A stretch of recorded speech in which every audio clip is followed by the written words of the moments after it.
Because when I first started, I was on what was called the BD cruise, or brush disposal cruise, and I started on the Olympic. And I think that when I started there on the Olympic, we saw more fire than some of the hotshot crews. I'll never forget. I mean, we saw fire on a daily basis. We were burning slash on the really steep units, and every day we saw fire. And we always had escape slash burns.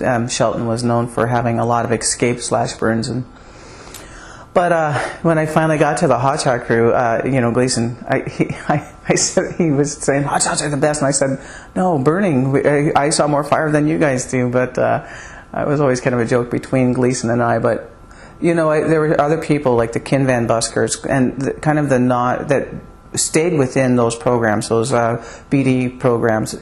They were jack of all trades, and they never really moved up. They stayed in one place, but their skill level and their knowledge level for leadership, because they stayed in one location, I don't think got the recognition that the hotshot crews do. But Kin Van Buskirk stands out as somebody who was instrumental in my life, as well as Ernie Johnson was the AFMO, I believe, at the time. On that district, and the guy was innovative. He was doing things like he made the first helitorch, and he was using that for, it was a barrel with some drip torch basically on the end of it, and we were using that to light some of our units, or laser lighting, and we tried that experiment, and I think we spent more hours on that unit laying all the det cord and everything, but he always had these crazy, wild ideas on trying for firefighter safety, and this was before it was.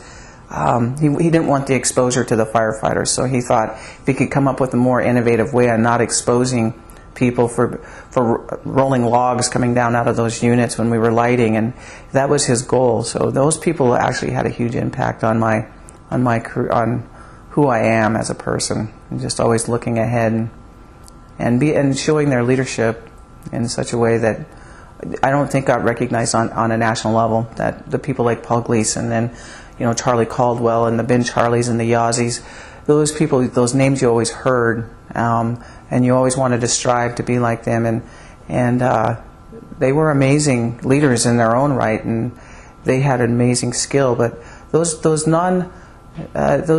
folks that were in that stayed at the district, stayed at the units and burning, I think had as much impact as the Ben Charlies and the Charlie Caldwells and the Paul Gleasons.